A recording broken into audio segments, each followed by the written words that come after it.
Dahulu kala, di suatu desa kecil dekat lembah yang asri, tersebutlah dua bersahabat bernama Embro dan Pipo. Mereka adalah tipe pemuda yang berambisi untuk menjadi orang terkaya di desanya. Mereka kerap membicarakan impian dan ambisi mereka itu akan kekayaan, kehidupan, dan gaya hidup yang ingin mereka miliki nantinya.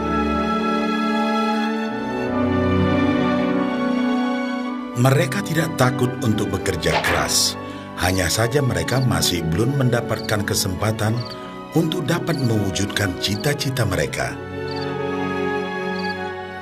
Tanpa putus asa, mereka terus mencari dan mencoba gagasan-gagasan baru untuk mendapatkan kesempatan tersebut.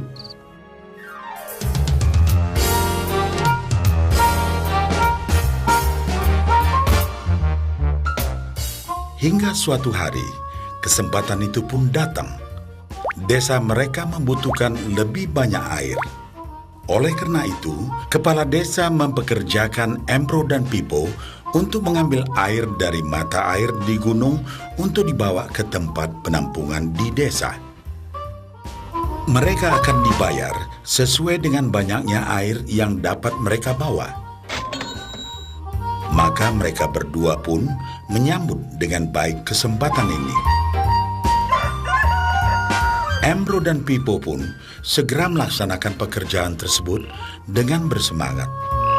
Setiap hari, sejak pagi hingga sore, mereka bergegas menuju mata air dengan membawa ember masing-masing. Mereka bekerja keras untuk membawa air sebanyak mungkin ke tempat penampungan air di desa.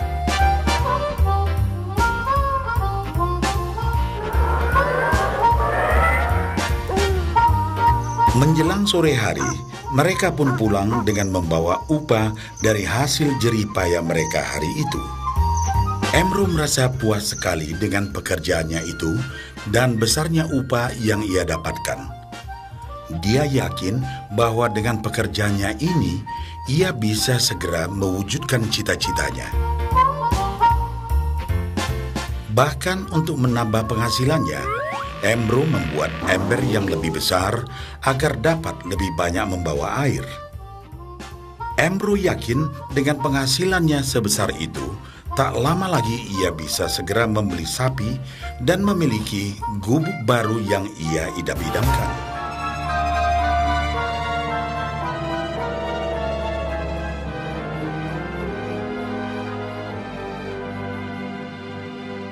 Lain halnya dengan Pipo. Dia merasa tidak nyaman dengan cara yang mereka lakukan itu.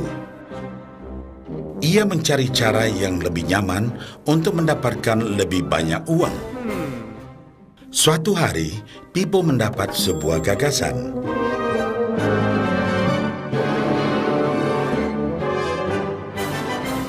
Ia berniat membangun sebuah saluran pipa yang akan mengalirkan air dari mata air langsung ke tempat penampungan air di desa. Dengan saluran pipa tersebut, ia akan mendapat lebih banyak air tanpa perlu lagi membawa ember ke mata air. Ia sangat antusias dengan gagasannya ini. Pipo pun mulai menceritakan gagasannya ini kepada Embro dan mengajaknya bekerja sama. Tetapi Embro tidak sependapat. Ia bahkan mentertawakan gagasan Pipo tersebut karena merasa dirinya mampu mendapatkan lebih banyak uang. Embro pun lebih sering lagi mengambil air dengan ember dan bahkan menggunakan ember yang lebih besar agar dapat membawa lebih banyak air ke desanya. Dengan cara ini, Embro yakin penghasilannya akan meningkat.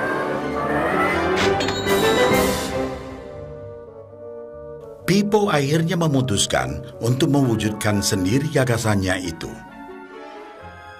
Dia mengerti bahwa tidaklah mudah untuk membangun dan menyelesaikan saluran pipa tersebut.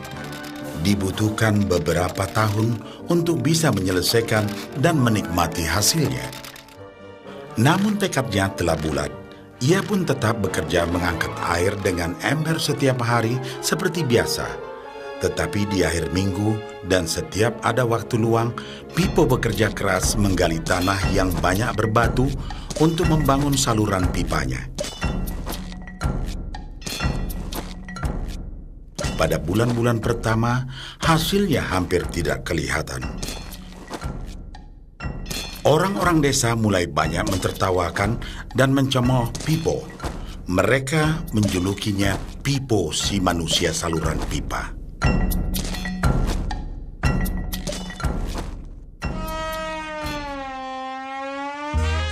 Sementara itu, penghasilan Embro telah meningkat 2 kali lipat. Ia sudah berhasil membeli sapi dan memiliki gubuk baru yang lebih besar. Gaya hidupnya pun sudah mulai berubah.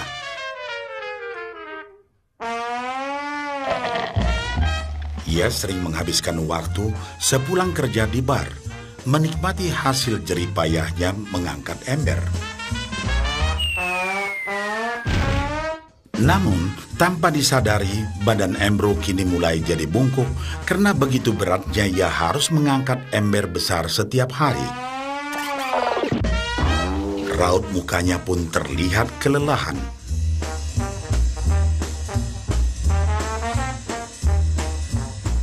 Semakin hari, semakin sedikit air yang dapat dibawanya karena tenaganya berkurang seiring bertambahnya usia.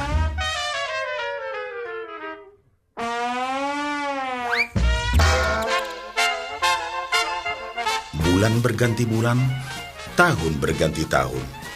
Dan akhirnya, Pipo berhasil menyelesaikan saluran pipanya.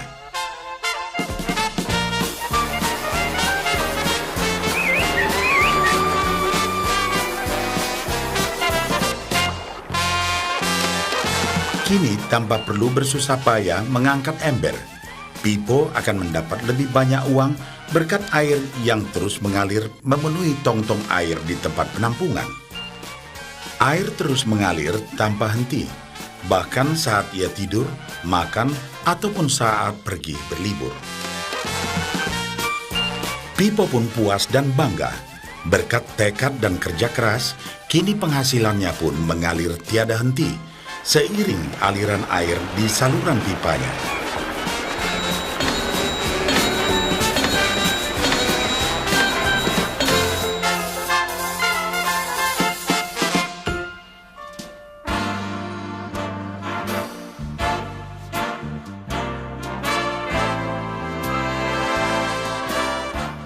Setelah melihat cerita Embro dan Pipo, kita sadari bahwa cerita mereka menggambarkan kehidupan kita.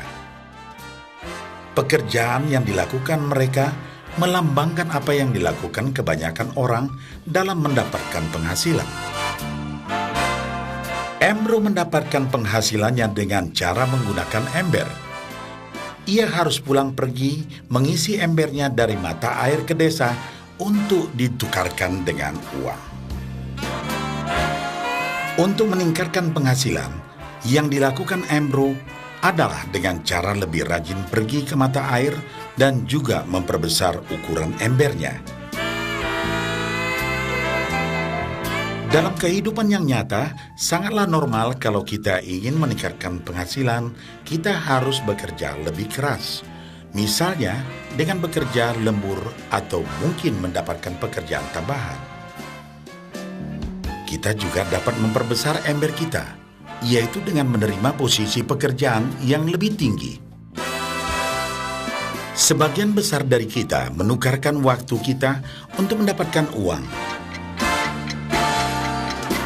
Seperti juga Embro, kita pun memiliki waktu yang terbatas untuk dibarterkan menjadi uang. Dan kita tahu, setiap orang hanya memiliki 24 jam per hari, dan tidaklah mungkin kalau kita membarterkan seluruh waktu kita untuk bekerja.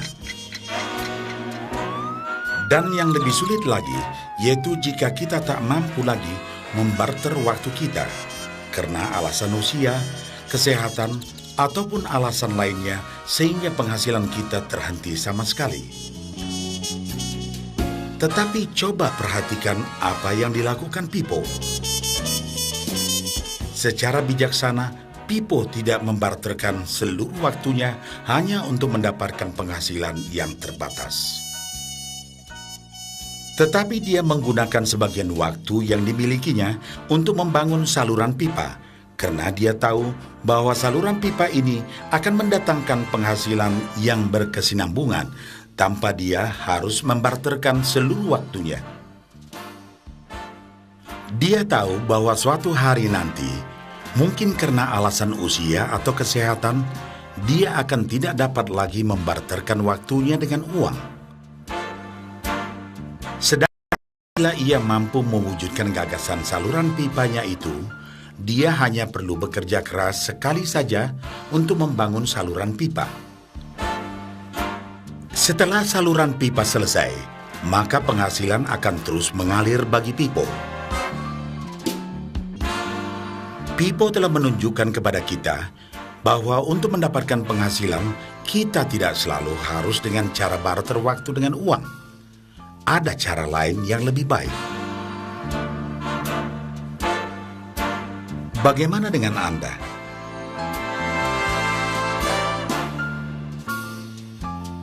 Apakah Anda masih seperti Embro yang membarterkan waktu Anda untuk mendapatkan penghasilan? Atau Anda ingin mengikuti jejak Pipo dengan mulai membangun saluran pipa untuk mendapatkan penghasilan yang berkesinambungan?